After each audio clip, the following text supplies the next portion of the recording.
here is our agenda. We're doing our welcome. We'll do introductions. That'll be a nice breakout room that Amanda will guide us through here in a moment. And everybody will get a chance to introduce each other or reacquaint each other. And then we'll do our OFMA business, the official occasion for this meeting, give you a financial report, a board update, committee updates, and fill you in on just the year. And then that will include program updates from OFMA. We're excited to share. We're a tiny team. We have a lot of support, and you all support us so much. And so it's a really great time to share that work in more detail here with you all. And then, of course, we'll have our community engagement. It's part of our programming, and we want to share more with that and how you all can stay engaged and learn and connect. And then we'll close out with our nice little everybody drop a word into the chat closing. So that's the agenda. We're planning to be done at 1 o'clock today, and so we'll take care of your time, and we'll stick with that. Thanks for being here. We can do the next slide. And Amanda, I think everyone knows Amanda. Amanda Cross is our programs manager here at OFMA. I think Amanda is coming into her 5th year with OFMA, which is amazing. And we're so lucky to have her. And she's going to take us through our breakout rooms, give us a little guidance before we go there. And then she'll also guide us in the conversation when we're done. See you all there. Hi, everybody. We thought we'd start our annual meeting with some connection time for all of you. And we're going to do it peer learning circle style. If you've been to one of our monthly peer learning circles, they are just an opportunity to get together with other people from around the state and talk about what's going on in your market and ask questions and share ideas with each other and get connected. The difference this time is since we have such a big group of you here, we thought we'd we'd invite you to do peer learning circle with your regions and get to really know the people, the other market, your neighbor markets that are nearby. And we'd love it if you could take some time to talk about if that is something you want to do on a more regular basis. We'd like to know if you'd like more help and facilitation from OFMA to make that kind of thing happen. Since we want you guys to talk about like regional groups and what's that like, we thought we'd have you hear a little bit from a group of markets that already does a lot of that. The Portland markets actually get together often and have their own email group. And Lisa Hall, the market director from Montevilla Farmers Market, was going to tell you just a little bit about that. And then we'll go into the breakout group. So Lisa, if you could come off mute and tell us about Portland a little bit and what that's like. Yeah, thanks, Amanda. So the Portland area market managers, we have a Google group. So we are able to email each other very quickly, and it's been really helpful with folks having specific questions or new managers introducing themselves. We've also talked about things like if the market's going to close due to weather and like what's everyone's plan. So it's been really helpful just to be able to do those quick emails. We also do quarterly meetings that I think was started by Nikki Passarella when they worked at Portland Farmers Market a while ago.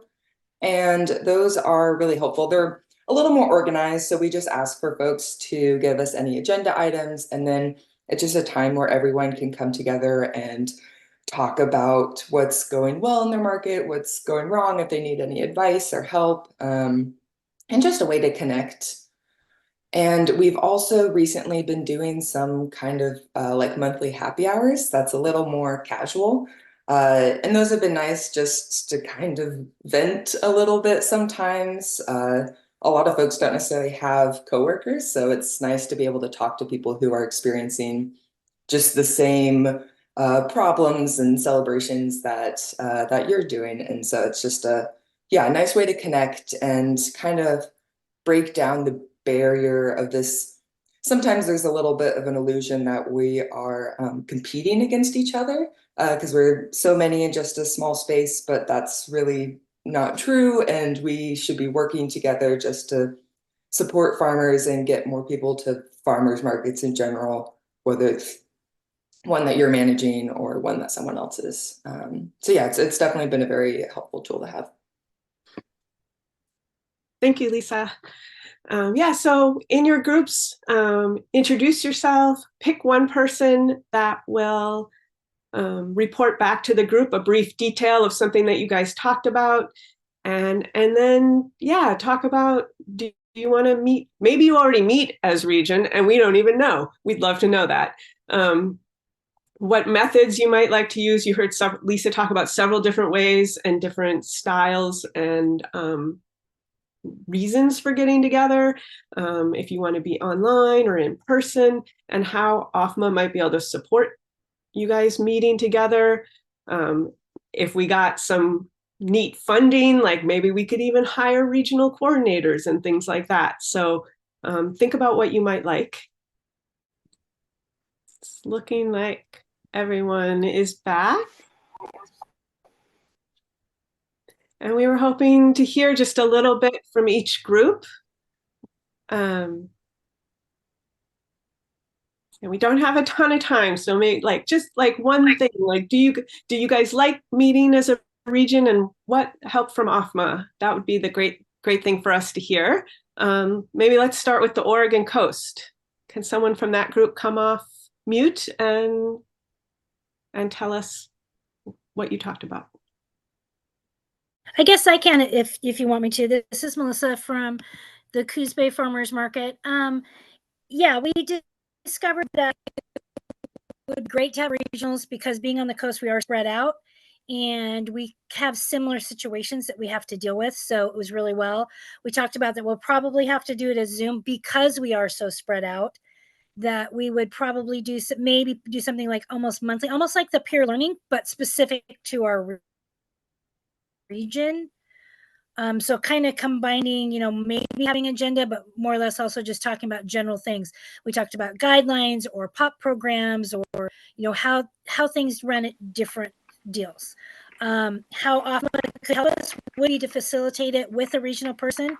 We all have so much on our plates. Unfortunately, we wear multiple hats down on the coast. And so we wouldn't really have time to organize it, but we would definitely be involved and wanting to be part of it. Did I forget anything, guys? No, that's great. Thank you, Melissa. How about Eastern Oregon? Yeah, we were mostly talking about Ontario market, and Carrie expressed that that they would be interested in gathering more, but again, the same problem of everybody is pretty spread out. And so we were just starting to get into what would that look like if it was more of a virtual gathering or a group phone call or something every couple months. And Kelly also joined us, and she's a new market manager in Burns, and expressed that it would be really helpful to also have some regional gathering. Great, thank you, Rachel. Central Oregon. Hi, my name is Kelly and I'm in Bend, and it was just Ann and I in our group today. And I expressed interest in having some type of coalition or just creating some type of food hub. We don't have anything that brings us together across our Tri-County area. We're pretty spread out from Warm Springs down to even Beaver Marsh. So maybe virtual, or maybe more of a one time a year where we all come together for a few hours and there's a food to gather around. But it would be really nice to be able to come together and share resources. And just an example is we have some job openings and it's who do we share this to? We want people in our community to know that we have job openings, but we don't really have a place to share things like that. Thank you, Kelly. Where am I going next? Mount Hood, Columbia River. I'll go ahead and come off mute. Eileen, if you want to jump in here at any time, please do. We had Kristen with Hoodland Farmers Market up in Welch's, Hannah with Gorge Grown Food Network, and Eileen with the Dalles Market out in the Columbia Gorge. Talked briefly about what markets are doing right now. Kristen at Hoodland expressed support for the idea of more regional information sharing, feeling a little bit isolated up on the mountain, and especially around things like funding markets and grant support. things like that would be really helpful, and just general information sharing. It sounds like out in the Gorge, some of this is already going on. Gorge Growing Food Network convenes a group. Has been virtual, most recently more informal and in person, if I'm understanding that correctly, and that has been more beneficial in the near term. There was a lot of support for regional convenings, whether or not that's in person or Zoom, or it can rotate and can be a hybrid model. We talked about reimbursement support for mileage or for food, refreshment, that kind of thing. And that there's plenty of options for in-person meetings as far as space, but just getting some financial support from OFMA would be helpful there. Verdict is out on a formal regional coordinator for that type of work. Thank you, Anna. Where now? Let's hear from one of the Portland groups. I'll say Portland 1, the first Portland group. Let's hear from you. Sure. Yeah, we talked about a lot of different things. Our Washington County markets discussed having more specific meetings for them. We also talked about doing like a market manager trading. So it's like you can shadow different markets just to kind of see how they run their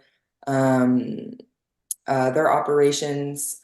We would love to have a hired regional coordinator to help make our meetings more formalized and maybe have special topics just to make it more structured, and possibly have that person do more work with just relating to the city or any permits or any specialized things that would just be kind of Portland area specific.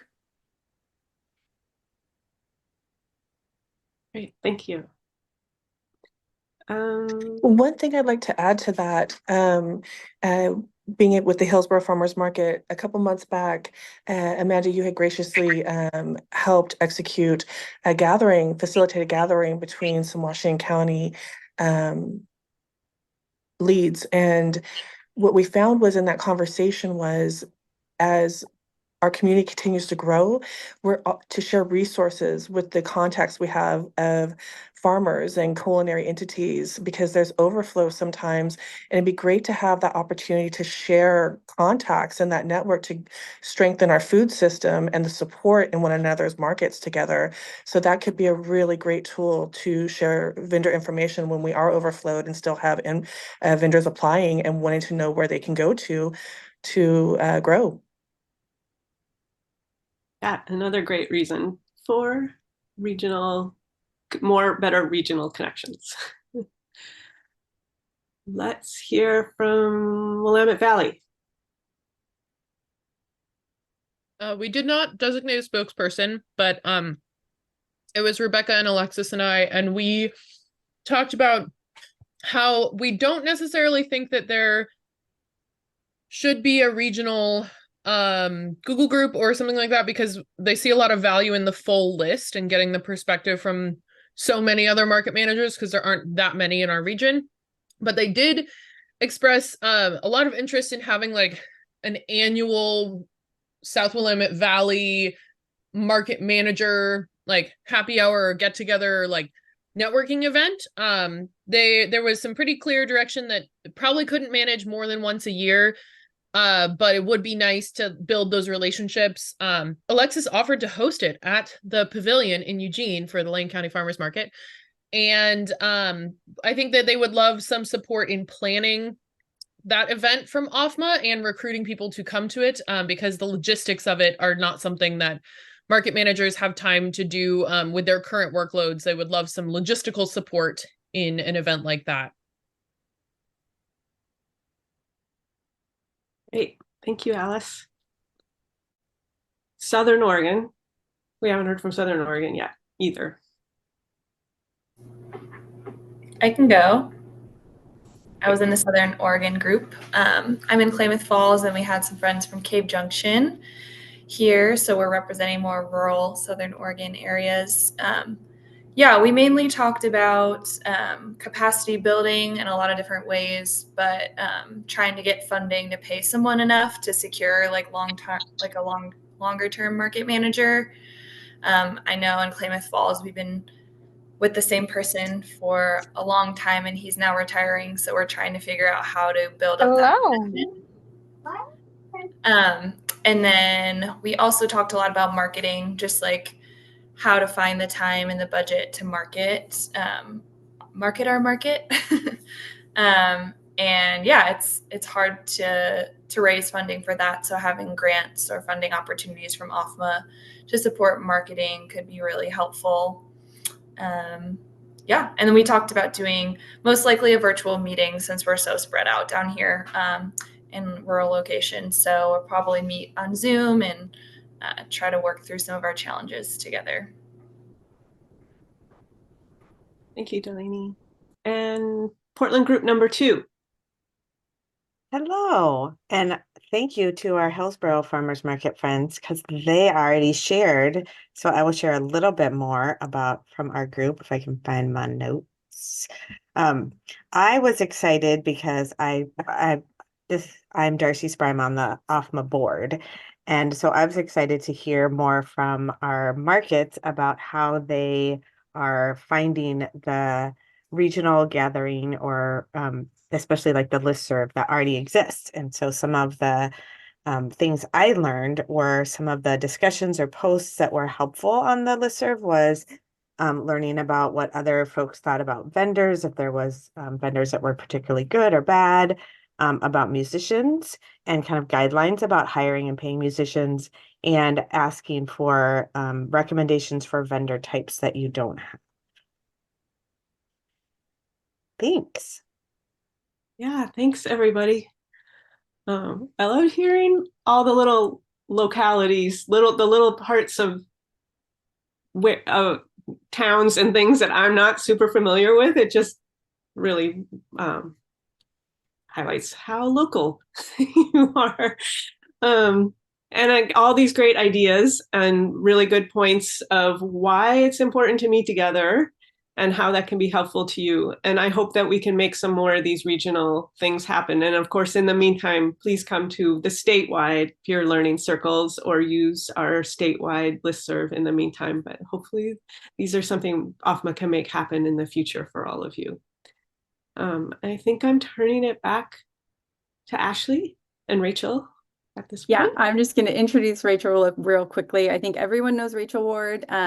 She is not only the executive director at our very near and dear partners at Farmers Market Fund, but she has been our loyal board president at OFMA for the past 2 years. And she's going to run us through our first phase of business updates for you all.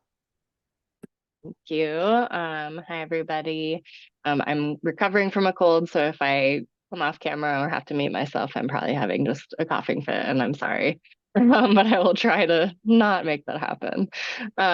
You can go to the next slide, Kendra. We're going to start with some strategic plan updates. So I think the last time that we were all together at the annual meeting last year, our intro kind of breakout was around the strategic plan, and that is something that OFMA has been hard at work with.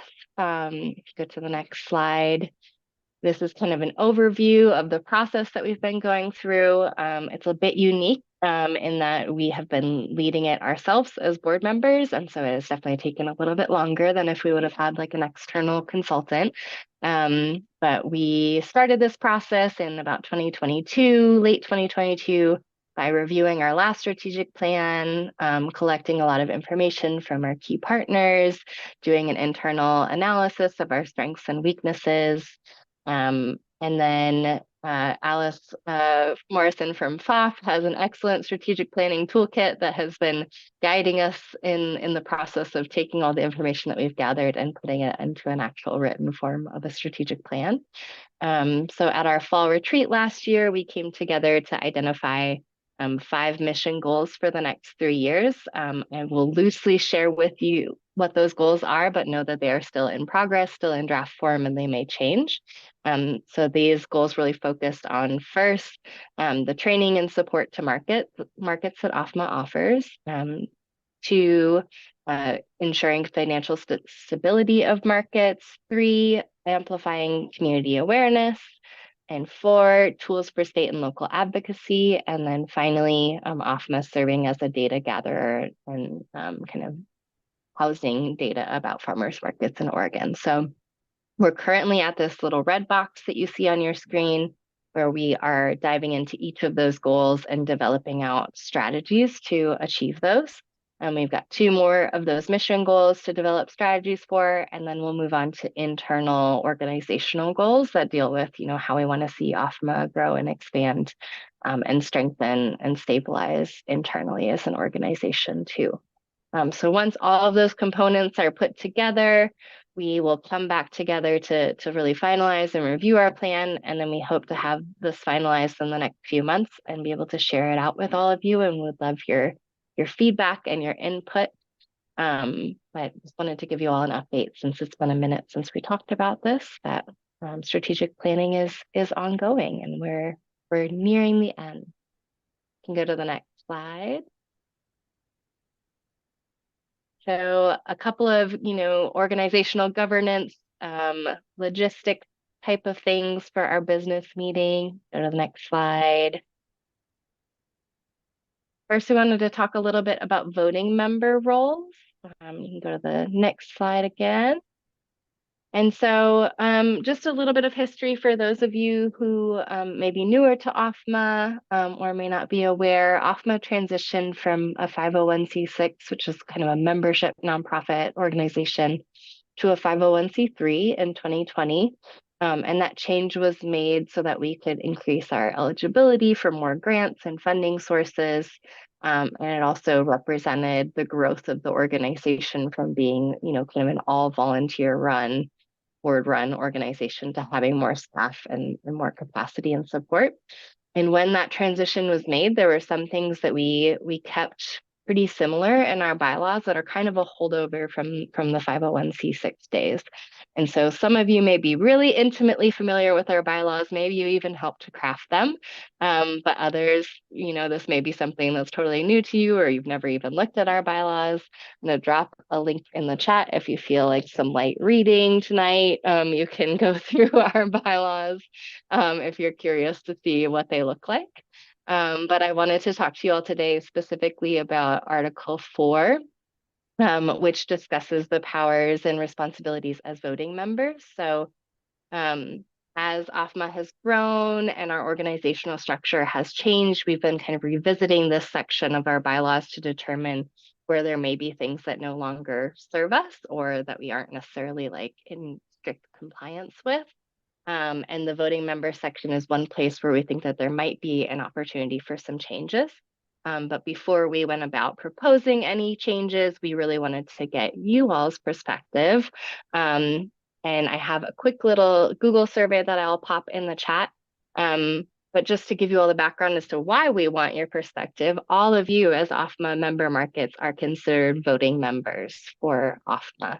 And as voting members, you have a couple of different responsibilities and roles. So a few things that come along with that are you elect and remove board members, which has kind of turned into more of a formality, I will say at this point. The board, goes through the recruitment process, selects board members, and then we formally vote them in at the annual meeting. But board members do kind of join us on the board before the annual meeting. So it's caused some confusion around terms, I'll say. Voting members, you all also have the right to suspend or remove a fellow voting member, which I don't believe has ever been used. It is a power that is out there, but I don't think that it's ever gotten to that point where any of the markets have voted to remove another member market. And then also as voting members, of course, you have the power and responsibility to vote on any amendments to the bylaws that would change your responsibilities as voting members, which is why we're bringing this to you all. So a few logistical things about voting members that create some additional work for OFMA staff that I wanted to make sure you all are aware of as well. So OFMA has to maintain current formal records of voting members and ensure that we have quorums, in our annual meeting for any major decisions that are made. Our bylaws say that annual dues are technically required for board members, which you all probably know this year there are no annual dues because of the state grant funding that Ashley will talk about shortly. And so that is another area where kind of what we're doing in practice isn't necessarily in line with what's in our bylaws. And then there's also a whole practice of voting members have to designate an individual and one alternate to vote on matters, which I don't think we've been really practicing formally either. That the bylaws also say that OFMA has to have an annual meeting in the first quarter of every year, which we have been doing, but as we're growing and expanding and thinking more creatively about the ways that we gather markets together, that's been kind of something that we've been held to that we might want to get more creative with in the future. So there's a lot of different kind of pieces of this piece of markets being voting members within OFMA that like I said, are kind of a holdover from 501c6 membership organization days. We are very interested in your perspectives around what, if any, of these responsibilities and roles are really important to you. What would you want to see changed? What would you like to be involved in the process of changing? Like I said, there's no changes on the table at this moment, but we wanted to revisit this with you all since OFMA has grown and changed so much in the last few years. So I'm going to pop a little survey in the chat. Please take the time to answer those questions when you get a moment. It's only like 5 or 6 questions, so it's pretty short, but appreciate your perspective. And if you all have questions, you can definitely throw them in the chat and I can answer as I go on to next sections. Or as Ashley presents right after me, I can pop in the chat and answer questions. So, all right, Kendra, you can go to the next slide. So the next item on our agenda is to do some board elections. Like I talked about, as voting members, you all have the power to vote in board members of OFMA. We'll go to the next slide. And we have 2 excellent new board members that we're proposing join the board, Michelle Townsend and Ann Pistachio-Peck.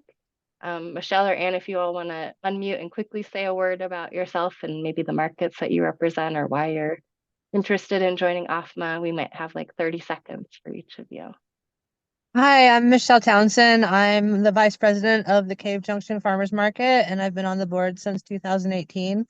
And I really wanted to step outside my comfort zone and help get a lens to the state about what rural markets face. And I thought that OFMA would be a good fit, and I plan on being on the policy committee where I can help make real changes and affect change for the whole state. And I'm really excited to be part of OFMA and do what I can to make our region flourish. And I'm just so glad to see all your faces, and it was really nice to connect when we did the membership calls. Thank you so much, and I'm glad to be here. Thanks, Michelle. Ann? My name is Ann, and I'm the Bend Farmers Market Manager currently. I joined OFMA just basically partially to thank this organization for everything it gave me when I started as a market manager, because I find all of the trainings and everything OFMA does really invaluable. It was also my hope to sort of represent the Central Oregon region, since that we have a lot going on, and working in the membership area and getting more people here in Central Oregon aware of what OFMA can do for them, and how we can all come together is my goal as a new board member. So thank you. Thanks, Ann. So at this moment, I can call for a motion to accept Michelle and Ann as new board members. This is Bill Blank, Scappoose Farmers Market, and I would like to make a motion that we accept the board candidates, Michelle and Ann. That's late by acclamation. There's a second to that motion.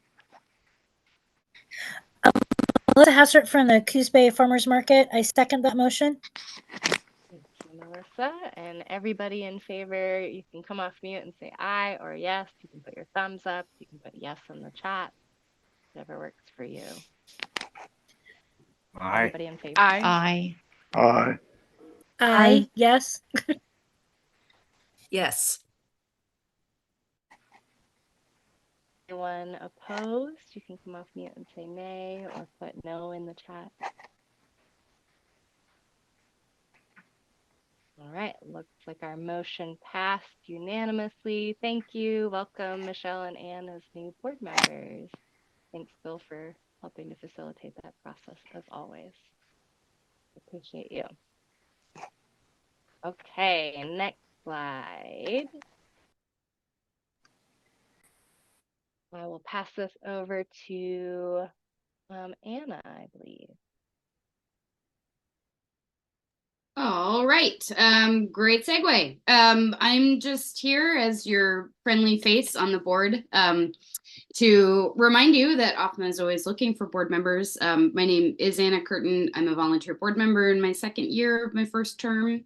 I live in Sandy. I work on the vendor side of markets and have been involved in markets for about 20 years. So that's why I was passionate about joining OFMA's board. And for me, it's a really wonderful place to be with like-minded people in a real supportive learning environment.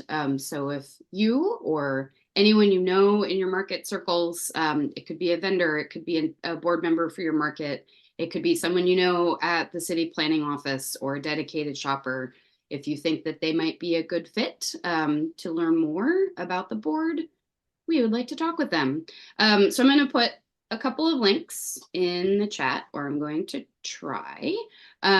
First link is to learn more about the board, including mission, vision, values, statement on diversity, equity, and inclusion, and a link to the recruitment flyer, which you can share widely in your networks.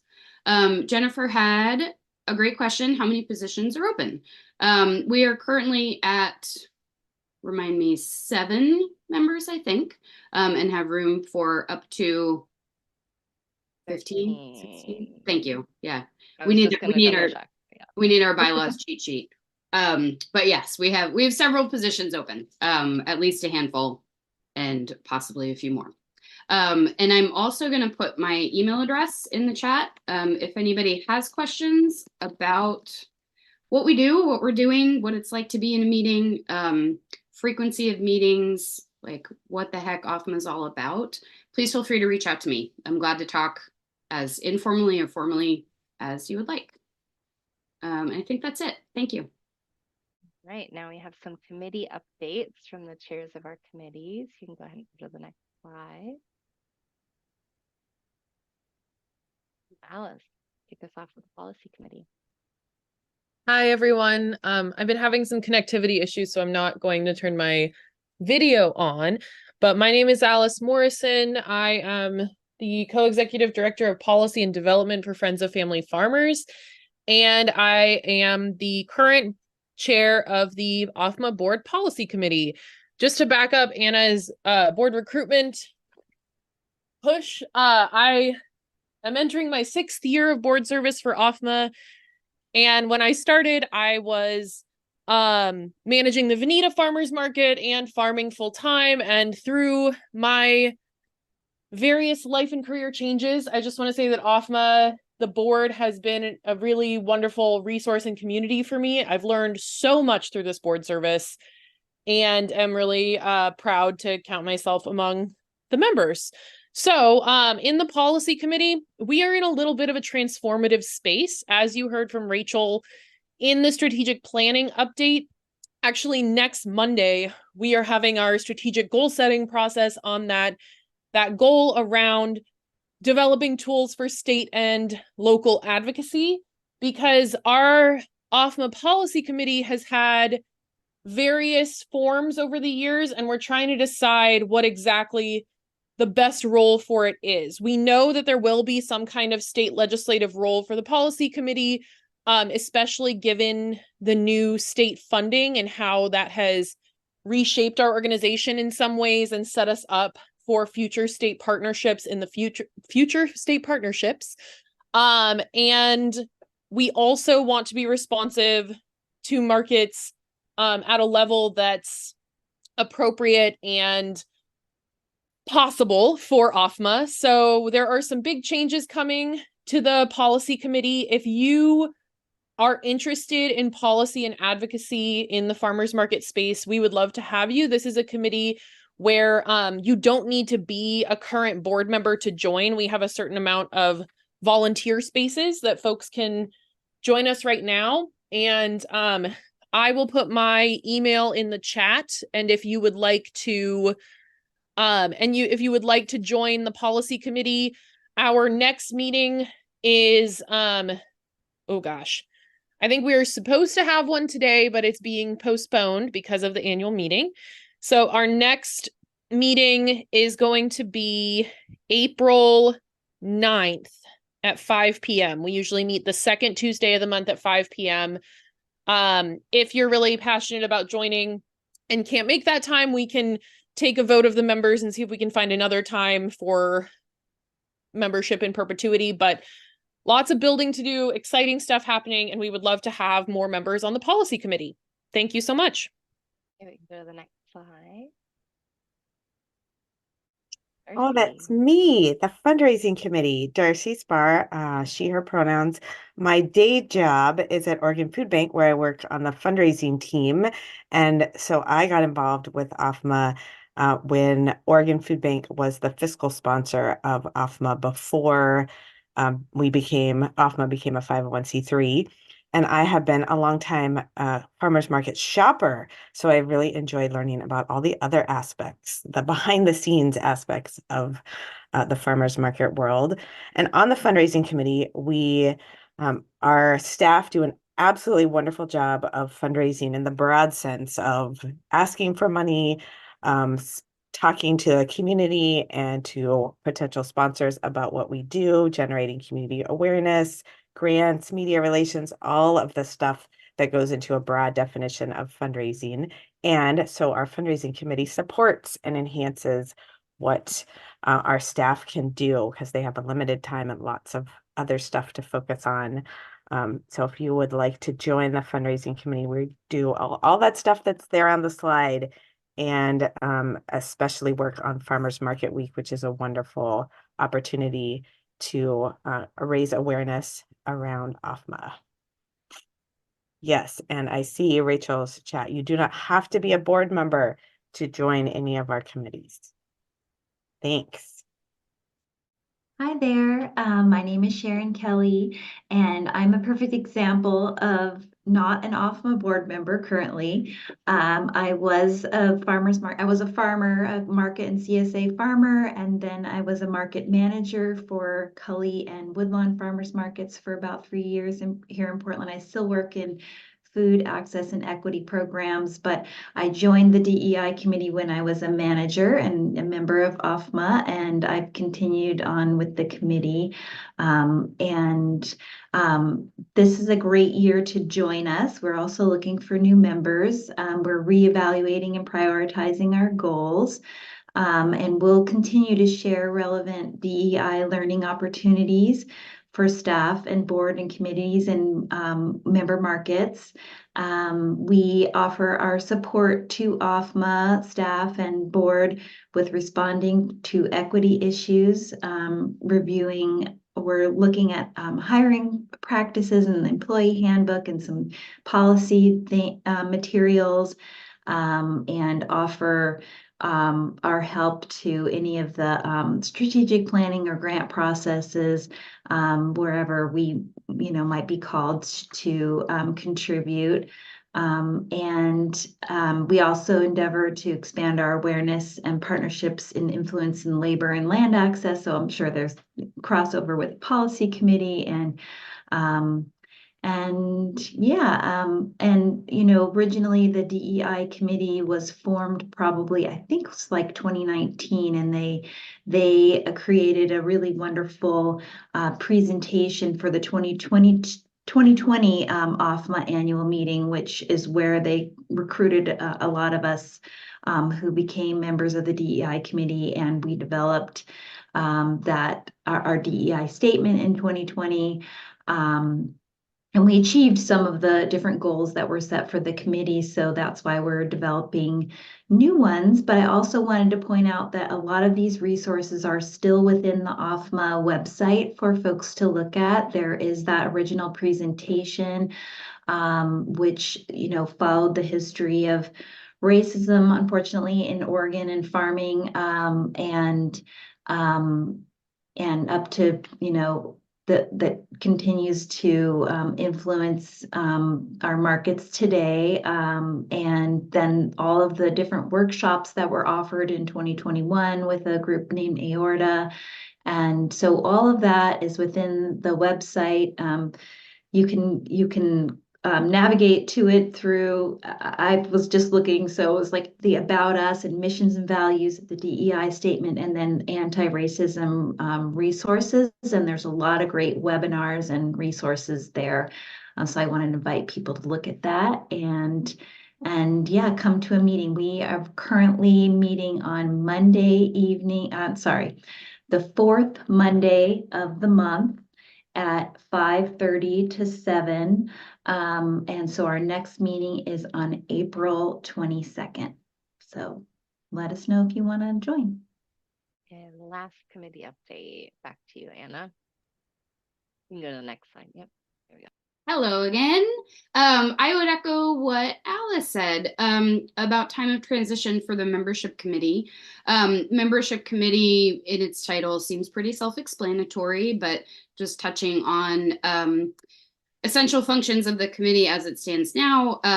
We work on parameters of membership in terms of like, how do we define members? What is the criteria? If there's any decisions to be had by staff in terms of being a sounding board for making membership decisions with OFMA, potential OFMA members. And this is a good time of year to talk about the membership committee because a lot of what we do is visible in the outreach drive, the membership renewal calls that we make to markets as board members. So hopefully everyone on the call, on the Zoom received a call or an email or chatted with a board member during that process. And I think with some of the changes in funding and funding sources that Ashley will talk about, this is an interesting time to be talking about membership and how do we best support members? How is that evolving? And how are we responding to it? And being the resource for members that members need, and kind of catching up our work to reflect that. So again, you all have my email if anybody would like to know more about the membership committee. I'd love to share. And we do meet monthly for 1 hour Zoom meetings. Thank you. I'm going to turn it, I think, back to Ashley. Yeah. Thank you, everyone. And just giant thank you to our board. They commit a lot of time to OFMA, especially during the past year. As we'll go over, we experienced a lot of growth, not just financially, but a lot of, a lot of big opportunities that we have, and our board has definitely offered me personally and professionally a lot of support. So thank you all, and they're a great group to join. So hopefully everyone considers applying. And I'm just going to take us through a quick financial review. This is another business point of this meeting. Just give you all a really brief overview of our internal finances, and we can go to the next slide. This is a very exciting one. We've had some really sustainable growth. This year is a hilarious spike, obviously due to the state funding, and I have a bunch of time after the financial review to go through that, but just wanted to share that. It's a really great thing to celebrate and share with all of you, and that money is going to be coming mostly directly to your markets, so we're really excited. Yeah, and this will probably, really ruin our average for our percentage of growth over years, but just really exciting to share that. And we can go to the next slide. And so our revenue for last year, so our fiscal year goes along with the federal government. So this is our revenue from October 2022 to September 2023. And I see your question, Jennifer, and we'll get to questions at the end here, but I do see it and I'll get to it. So our revenue last year was 271, and you can see we eked in on that net revenue at the end of the year. So this is a great pie chart. Our pie chart of revenue, which, as a fundraising geek, I think diverse revenue is so important for an organization's mission, its sustainability, and its nimbleness and ability to respond to the needs of the community that it's serving. And so last year we had a really tight net revenue, and that's how it landed.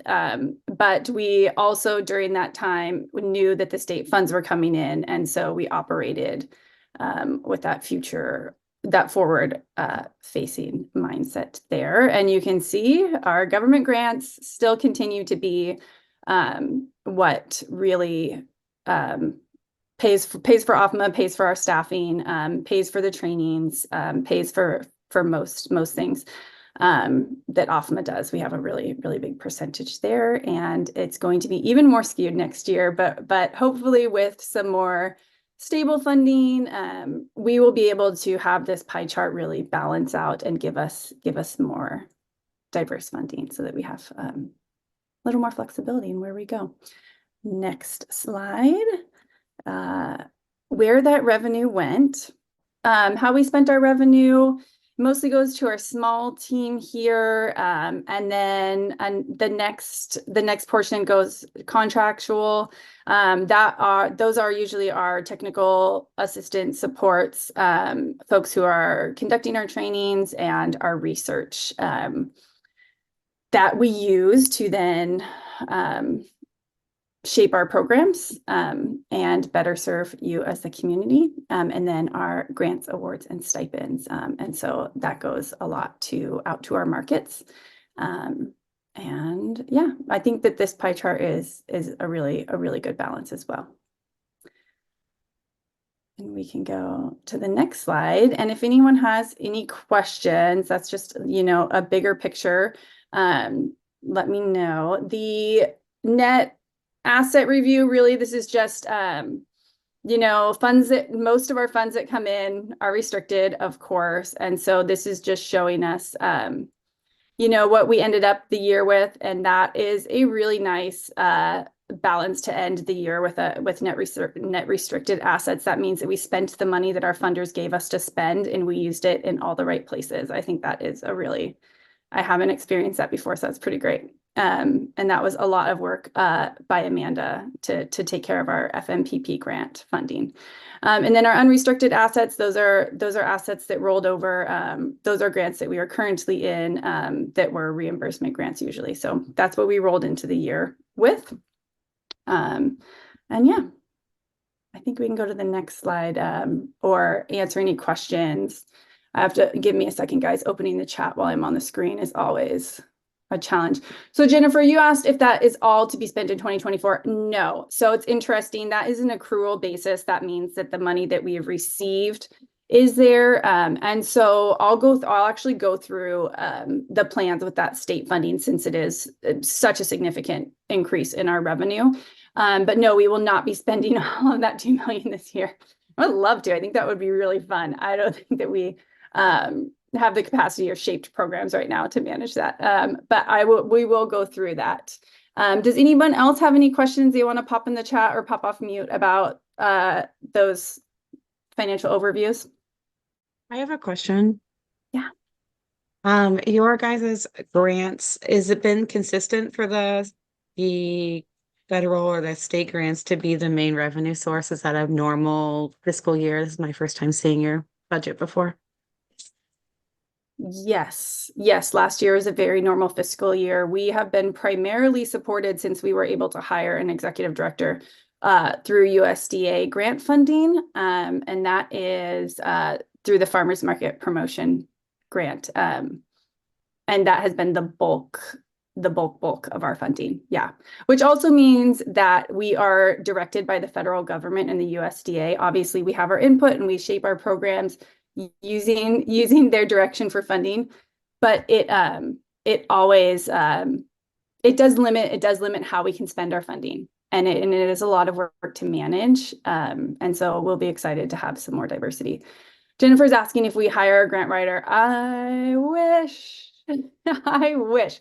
We have a really wonderful fundraising committee here, and Amanda will probably shake her head, but she is an excellent technical writer. And that previous grant I had nothing to do with. That was all Kelly, the previous board of directors, and Amanda.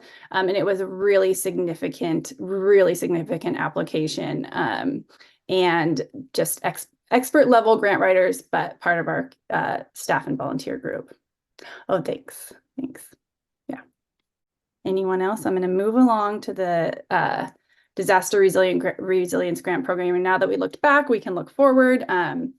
We have a lot of funding. It's a lot of growth. And so I want to go over that with you all because it's going to be coming to you. And I want to share more about that and also give an overview. And I'm excited folks are here so I can share and just kind of like spill a lot. We can go to the next slide.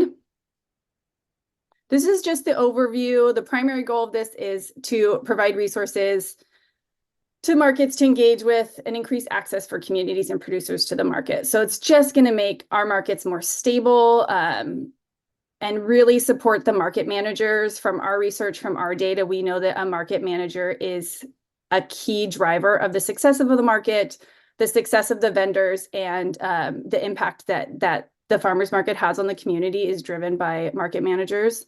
And we know that equipping you with knowledge and tools and funding to navigate all of that will help you be able to arise to these climate challenges that continue to grow and continue to impact our, the food chain of supply and our food networks here in Oregon. And so we are excited. I want to give a little brief overview of how this came about, so we can skip to the next slide. And so just brief history. Alice Morrison, our amazing board secretary, immerses herself in policy work and spends a lot of time working with the folks who make the rules and policies here in Oregon to really represent the farm and agricultural community. And through Alice's advocacy, OFMA was invited to submit a budget to the Land Use and Ag Committee back in February last year. We did that, and through several revisions back and forth, budget changes, we were able to get to the point where folks could offer testimony. And I just want to applaud a lot of people here I know that showed up. We had a lot of Oregonians show up and offer support for that bill. And that really made a difference. I think that the representatives were able to hear how impactful our small farms are for the community, and also really the environmental benefit that they have and how impacted these smaller farm businesses and producers are impacted continuously by climate challenges and climate disasters. And we were really happy to see that funding grow and for the state to really usher us along in this process. It was a big process, and it was OFMA's first time going through it. And we were able to really benefit from the knowledge of OCFSN and FOF, and are so thankful they brought us into this process, shared their knowledge, shared their resources, shared their time. And it's been really impactful. It's a huge increase, and we're excited to get to share that with you all. And just a little timeline. These funds so we started the process in February of last year. The funds were approved officially in June. And we just got the funding, I believe, on February 17th or 7th. I can't remember the exact date, but that's the timeline of that process. And so we have been really waiting to get this going, and now we have the funding in place. So I want to go over a couple of steps and kind of a brief overview of that, and then also share the opportunities that you all are going to have to help shape that, and obviously where the needs are most. We can go to the next slide. So the funding structure came in through this bill. The legislative session was funky. And so our bill switched at the very last minute to another appropriation, and we landed in the Department of Administrative Services. I think it's actually a great place to have our funding land. They've been really wonderful to work with. And especially for a new organization going through this process with a tiny team.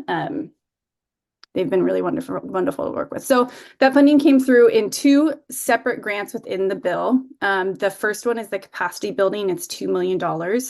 And then the second is to support SNAP implementation at markets. That's $500,000. Right now, the rough draft of how we've broken that out, the SNAP support is going to go directly to Farmers Market Fund, straight through. And I think that a lot of you hopefully were on the growth grant call last week. But that's going to really increase that fund for markets to be able to better implement, better increase awareness and access to SNAP, Double Up, and other food assistance programs. And also the way that this funding came through, I think offers a bit more flexibility in how markets can use that funding to really increase access in their communities.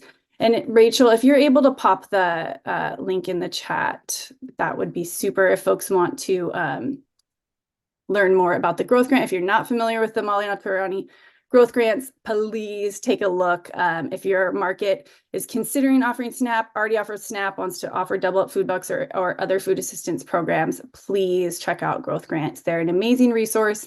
And it's also a great recognition of all the work that markets have been doing up until just a couple years ago, entirely out of your own resources to really make sure that your community has great food access and that your farmers are able to benefit from those programs as well. So yeah, and AR is here too, who's helping with that grant at Farmers Market Fund. So feel free to reach out to Farmers Market Fund with questions about that. And then I'm going to focus my time on the capacity building, $2 million. And this is, we're spreading it out into 3 fiscal years, 3 calendar years, and 3 fiscal years as well. The timing, the way that the funding rolled in February, threw things off a bit. So just this budget was developed in November of last year. Obviously, we had planned to be able to start all of this in November. And here we are in February getting ready to kick everything off.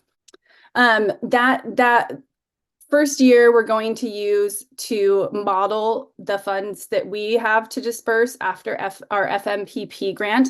And so what that does is it offers funding to markets for the work that they're already doing, and then also offer technical assistance that will help grow your skills and abilities. And since OFMA is an organization that can help facilitate that, we're able to do that all at like more of a wholesale process the way that we do with our current resources. So rather than giving each market a little bit of funding to go out and get fundraising, training, and support on their own that we know costs a lot, we go out and we select fundraising experts so that we can share that with the entire state and with the entire network.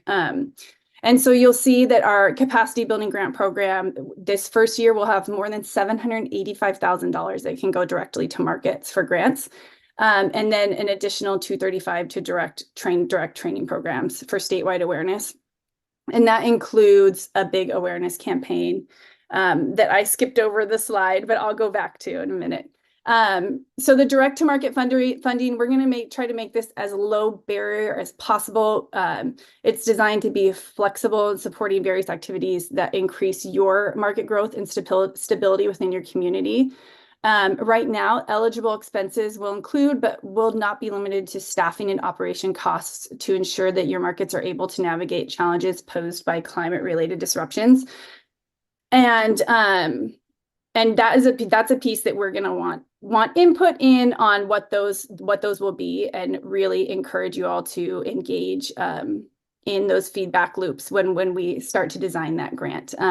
We will have a contract position here at OFMA that will be designing that application process, the review process, and then helping to disperse those funds. And so that role will also work to collect feedback. We have so much data already. It's a really wonderful resource OFMA has. We have our census. We have we have had this great partnership with UC Davis last year where they did a bunch of surveys for customers and vendors. We have our peer learning circle feedback, a lot of feedback from you all, and we are able to use that to recognize what resources are needed. And then we also still have the opportunity for you all to fill us in on what will really help you become more stable and more climate resilient, and also what resources you'd like to have to pass along to your vendors to help them grow their climate friendly production. So that will be the funding that comes out. And then we'll also, in tandem with that, have our usual training and resources, and those are going to focus on fundraising and financial stability, emergency planning and preparedness, and climate-friendly practices that can really be geared toward your vendors. And we just thank you all for your input so much, your support through this process, and we really look forward to getting this program underway and getting that funding out to you all. And seeing what you do with it and seeing how it helps to be stable. The other piece about this funding is that it does follow legislative intent directed by the state, and that will mean that this grant funding will need to ensure that we all are more stable in the face of drought, disaster, and climate emergencies. And then if we want to pop back to the awareness campaign, I'm very excited about this one. I think it's something that we hear a lot about is just support and marketing, letting folks know you're doing all this work for your market, you're doing all this work for your vendors, folks are showing up, you're using all of your expertise to provide food assistance programs, and we really want to make sure that your community is aware and able to access your market. And so we're going to put a lot of resources into a statewide awareness campaign. The campaign is going to focus on rural markets and SNAP access. And it's really going to promote awareness within the statewide community about the role that farmers markets play, and a really critical role. And the more I learn about it, I'm just like, you all do amazing work, right? But the key focus will be to improve awareness about how much farmers market improve environmental impacts of all of our food consumption, how farmers markets support climate friendly agricultural practices, and how farmers markets foster local food security. And the goal of this whole campaign is to just increase community awareness and access about the environmental impact that markets are having on their local community. And the success of this will be measured through census data, and hopefully we'll be able to have some really, really strong responses. You guys all continue to do an amazing job with your community outreach, and we see your markets growing and growing year over year, and we just really hope to give that a big boost to help stabilize and sustain your markets. Yeah, and I think I went through that really fast. I can't tell by the time, but I think we can switch to the questions section. And I'm happy to answer questions.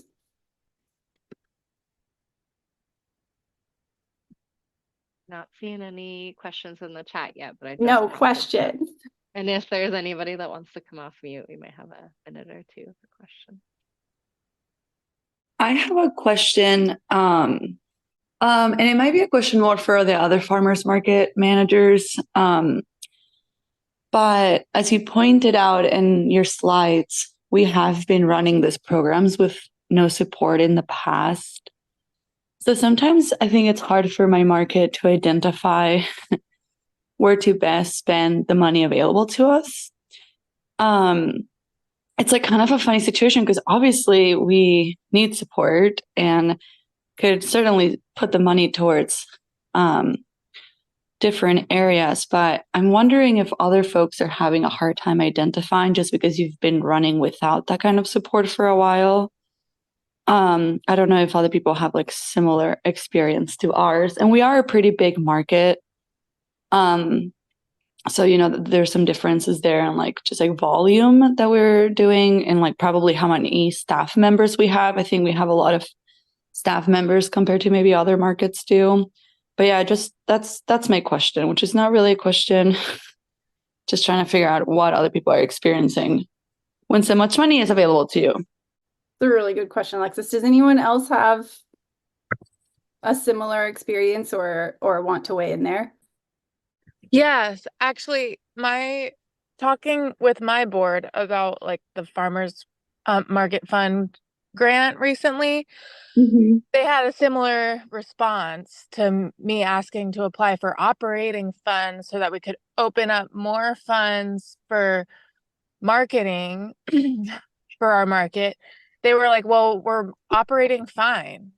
But I was like, but we're not really, because we're spending so much money on our time, on like my time to do this work. Like it, maybe our application wouldn't be as competitive if we're just applying for operating funds, but it might make sense because then we would allow for some funding for our market to be like doing better with advertising and promotion, which we don't really have a budget for right now.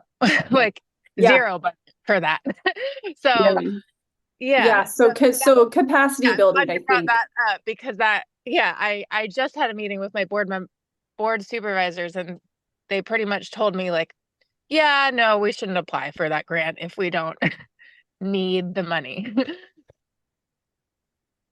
That comes up all the time. And I think that is simply a forecasting and also just like a language thing. I think capacity building is extremely important for the sustainability and impact of markets. And I think to say, if your budget shows you making a small net and someone else looks at that and says you don't need any more money, I think there's a lot of opportunity to talk about capacity building and where you're missing. I also think based on our census information, that market managers are extraordinarily underpaid across the state of Oregon, especially knowing the advanced skills set that you all have.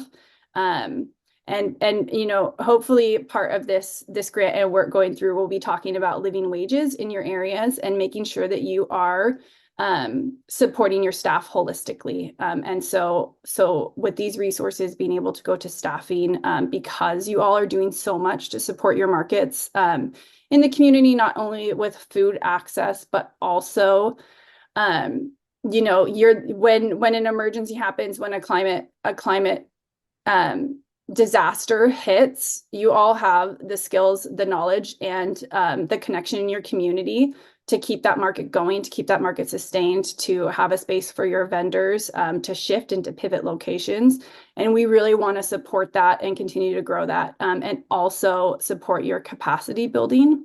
And make sure that not only are you paying wages that reflect the work of all of your employees, but that you're able to recruit more volunteers to support that work, and also to, support vendors and bring new vendors in. And some of that funding can go to that as well. But yeah, I'm happy to talk about fundraising language. It can be really hard to look at your budget and say like, we've funded everything, and we don't want to create a new program. And I'm happy to talk through individual market budgets as well. And then we also, with this grant program, are going to have opportunities to talk about examples of where this funding can go, and help you all expand your budgets to expand your impact, and hopefully make that really accessible and supportive funding. Yeah, and that the language around capacity building and fundraising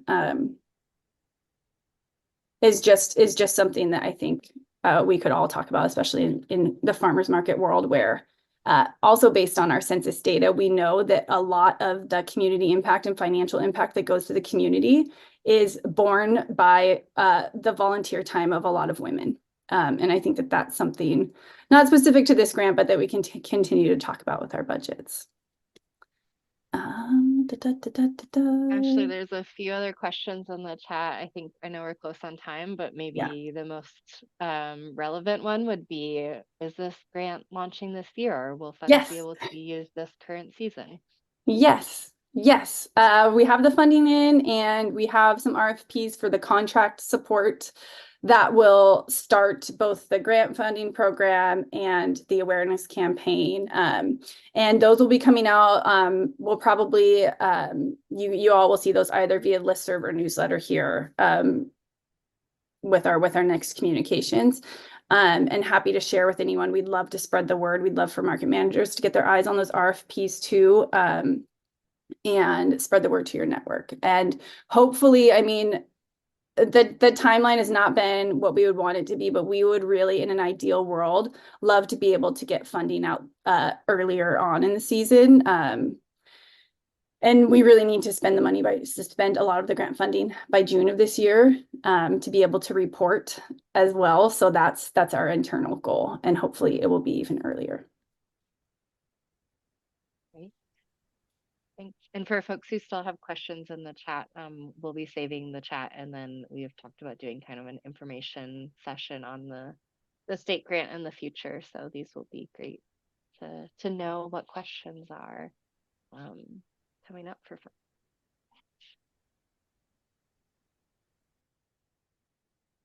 Great. Well, thanks everyone. And yeah, encourage you to reach out and keep asking, and we will have an info session coming up next month. For now, I'm going to bring back Amanda, who's going to shift into talking about census and upcoming events in our community engagement. And Amanda, whenever you're ready. Great. Thank you, Ashley. I think Ashley's section really set me up well with a lot of talk of like how much the census and data and knowing what you guys need is part of what helped us get this money.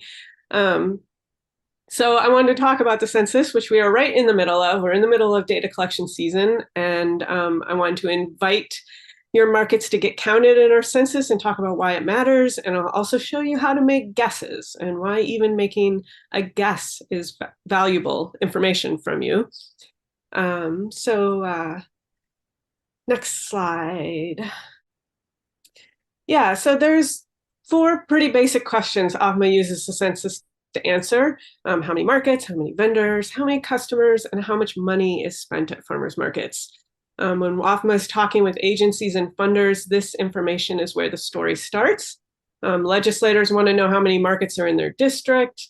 Things like when we got funding for Double Up Food Bucks, they asked me, where are the farmers markets in these legislators' districts, so that we can show them how many farmers markets and people this will affect by voting for having more of this money, or the funding that you just heard Ashley talk about.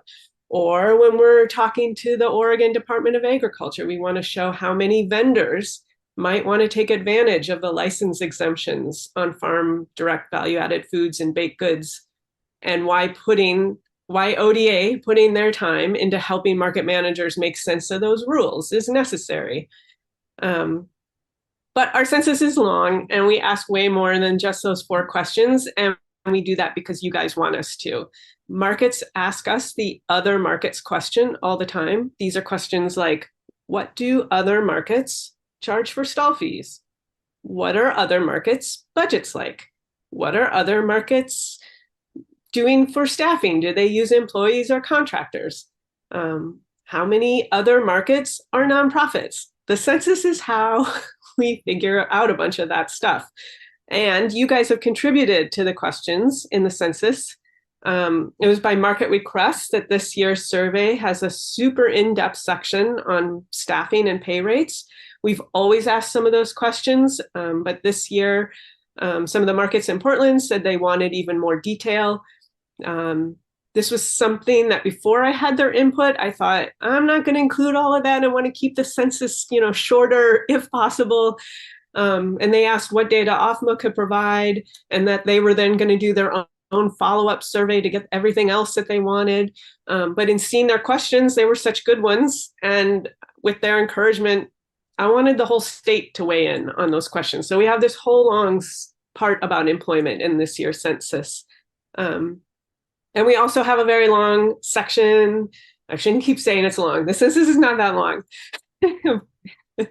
But we do have a section on the programming for the state funding that Ashley's just been talking about. It's important to get those answers from you because it'll give us mile markers that we need for reporting success of the funding back to the state. And it's important that you tell us what you want to do with that funding. We usually get pretty great response from all of you. Most markets do the census. For those markets that collect lots of data on a regular basis, it's pretty easy to fill in the questions about vendor sales and customers. But we recognize that many markets don't have the capacity to collect sales or have vendors who would be resistant. And if you can't collect, we don't want you to shy away from doing the census. Your estimates and guesses on total sales are important because we are more worried about underreporting. Looking at the census data from markets that collect really rigorously, we can tell that when that other markets that don't collect are probably underreporting. So we want to show you how to make a good guess and get those numbers up. So we have some methods to enable you to do that. So next slide. The first method on that is based on crowd counts. And the calculation to use is crowd counts times average spending per shopper equals your total crowd count for the season times average spending per shopper equals gross sales. But how to estimate the average spending per shopper. So what we want you to do is take a number that we're giving you from census data that we've used in the past for markets who collect data rigorously. Almost all of them had spending between $12 and $25 per shopper. These markets are a pretty broad sampling of Oregon farmers markets. They included small ones, rural ones, large ones, urban ones. So take a number between $12 and $25 per shopper that feels right for your market, and then times that by your crowd counts for the season. We have another method, though, if you're not taking crowd counts. So next slide. So this one is based on your vendor counts, and hopefully you do know how many vendors you have. If you don't have crowd counts or you don't think they're reliable, you can do this. You do average vendors per week times the number of weeks times the average vendor sales, and you get a total gross sales for your market. The tricky part there is, of course, the vendor sales. What do you use? Well, again, from looking at our years of collecting totals from markets that really do a lot of collecting, almost all of them had average vendor sales between $150 and $500. Some of the large urban markets have more, but we're taking that out since they're their own special section. So pick a number that feels right to you between $150 and $500. You do talk to your vendors. I'm sure you get an idea on this and probably have a gut feeling of what that number should be. Again, the goal isn't to be, you don't have to be exactly right, but we want to get you to an estimate that's in the right ballpark. And we have seen that markets typically, when they're just like throwing a number out there, we think they're underreporting. So we want you to use one of these methods to make a better guess that gets your number up there a little bit higher. Yeah, so now that you are ready to fill in answers, we wanted to give you some time to see the census and to pull it up on your own screen and maybe get it started. Here's the link in the chat. And you can also scan that QR code, and that'll take you to the census form. So it'd be great for those of you who haven't done the census yet, if you would open that up and look at it, have it ready to go. For those of you who have done the census already, thank you so much. Maybe for this next minute, you might want to look back at our 2022 report and just take a look at what we calculated from the last season. Yeah, thanks everybody. Thanks for looking at that. Hopefully you have that census form up and you're keeping it up, and we will be hearing from a bunch of you after this meeting later today. I want to pass things on now to Kendra, who's OFMA's new community engagement coordinator. She's going to talk about upcoming events and what's happening in 2024 and how to connect with OFMA more. Thanks, Amanda. Hi, everyone, and welcome again to the annual meeting. We're coming around the mountain on the end of our meeting, and I think it's a good time for us to talk about how we can stay connected and engaged to the information and the resources OFMA has available. And so, like Amanda mentioned, OFMA uses information and data from the annual census to curate this collection of free webinars. There are workshops, there are trainings, and all of these tools are specifically designed to equip farmers market staff with insights and strategies that you might need to thrive in your roles and strengthen your markets. And so for many of you all, you're probably preparing for the 2024 market season. The preparations are likely in full swing, but we hope you'll make some time to join us at one of our upcoming events. One event we're really excited about, it's actually 3 events. There are 3 consecutive Tuesdays in our Farmers Market Boot Camp series. So on March 19th, 26th, as well as April 2nd, we're hosting alongside the Washington's Farmers Market Association this immersive virtual training that's really great for both seasoned market staff and newcomers because it offers really practical tips and best practices to enhance community engagement, optimize your market operations, create cohesion among your staff. And we have a code. That was what I wanted to make sure I mentioned. We have a code so that all Oregon farmers markets can attend the boot camp for free. So please reach out if you haven't registered already. Registration ends this Friday, March 15th. So please reach out to myself or Amanda if you need that code and you'd like to register. And we really hope we'll see you there. And then in mid-April, we're hosting a webinar on diversifying packaged food vendors at your market, where you can hear from Hannah Kohlberg, who's a food vendor and an organizer with the Pacific Northwest Packaged Food and Beverage Group. And you'll also hear from Food Muse founder and Good Food Foundation board member, Mackenzie Phelan, about essential resources and best practices to support packaged food makers and just ensure that your market is a hub of a variety of products that serve your community and customers. And then at the end of April, we'll have our second ever Market Innovation Showcase, where the Corvallis Albany Farmers Market will share their experience about working with a consulting firm to create a transition plan for when its longtime market director steps down. And so the full schedule of the webinars, the workshops, the events will be up on OFMA's website really soon. And you'll find that Amanda has worked really hard to offer a variety of topic matters that are important and essential for your markets. And some of the workshops that we have coming up this year that we're really excited about is the return of the mental health crisis de-escalation training with Portland Street Response. Amanda's mentioned that that webinar was extremely popular last year, and we didn't record that workshop. So if you missed that last one, please mark your calendars for early May. And as Ashley's mentioned several times, like amplifying Oregon agriculture is important to all of us. And so legislation and regulations that affect farmers markets and farmers are really important too. And so we've invited Kelly Street of OSU Extension to discuss what market managers need to know about helping their farm vendors sell producer processed and value-added products under the 2023 Oregon Farm Direct Marketing Law. And that webinar is happening in mid-June. And because staffing is always a hot topic for farmers markets, we're offering an HR Essentials webinar in July to continue the conversation we started in January about equitable wages and human resources practices for farmers markets.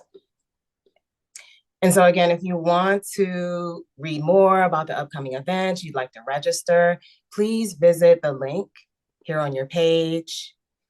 There's a link in the chat to head to our website and check out all the events that we have coming up and register there.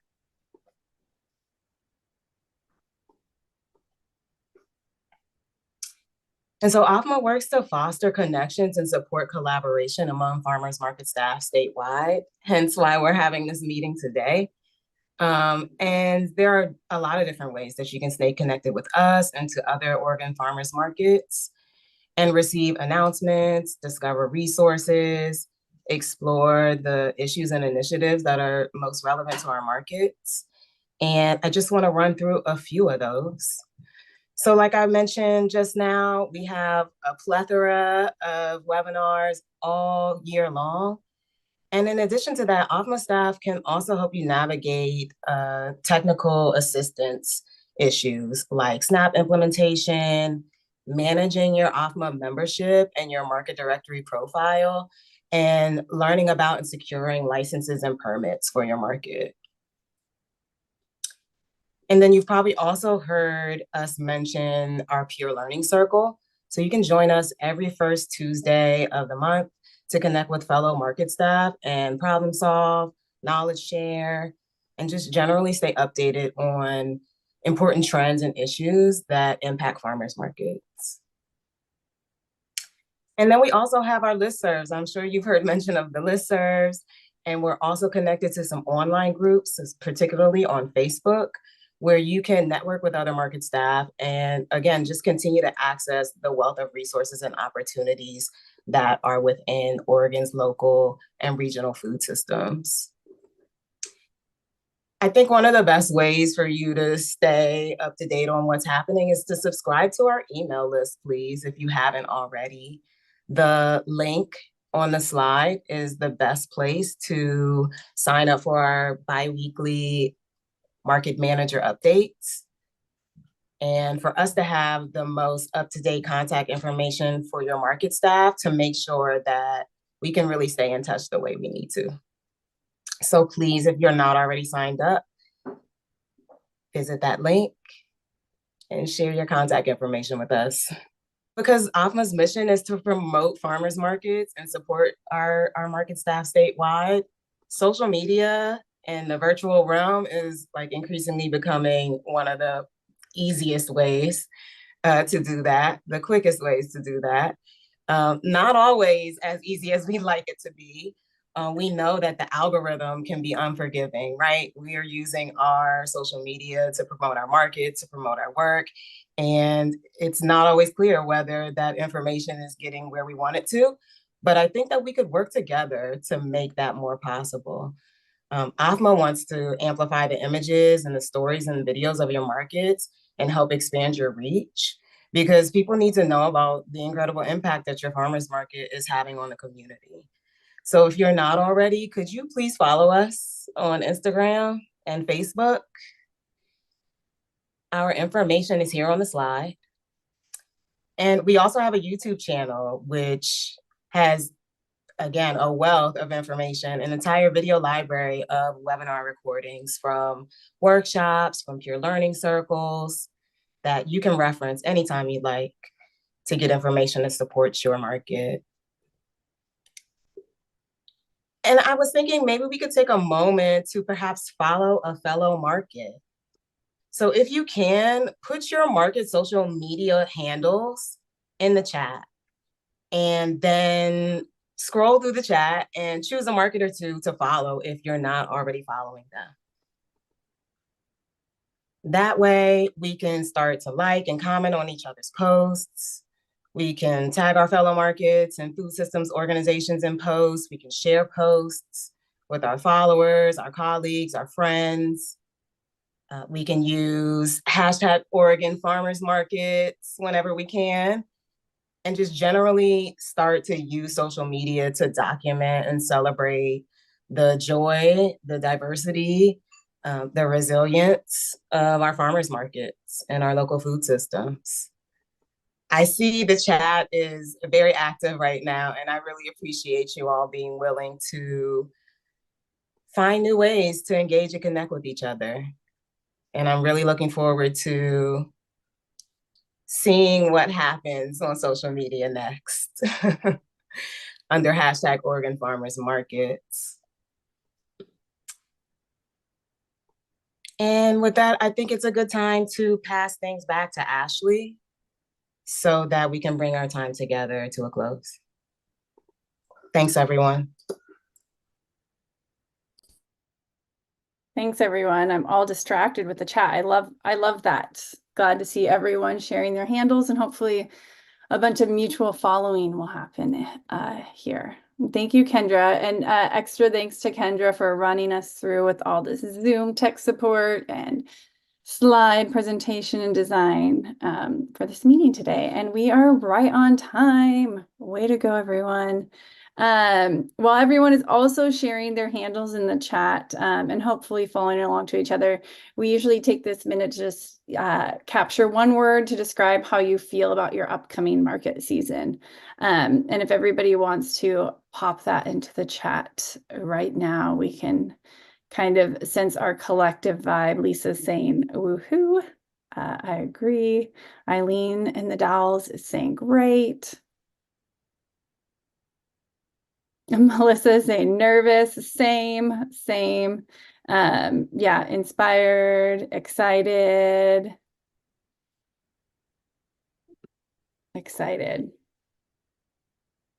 Energized, hopeful, connected, yay. Yeah, we hope that OFMA can definitely help support markets staying connected and excited for the upcoming market season. I'm gonna take the time to say thank you to everyone. Thank you to our board, Rachel. Thank you to Amanda. Ari's not here, but Ari helped with some financial details too. So I think everybody's familiar with Ari. Yeah, thank you, everyone. And thank you for being here today. We know it's a big chunk of your day. We know you all are so busy. You have a lot of really important work, and we really appreciate you being here and present and engaging with us. And we are just so grateful and appreciate you all, and hope we can just continue to grow our community and grow the impact we have on our communities and farmers throughout the state.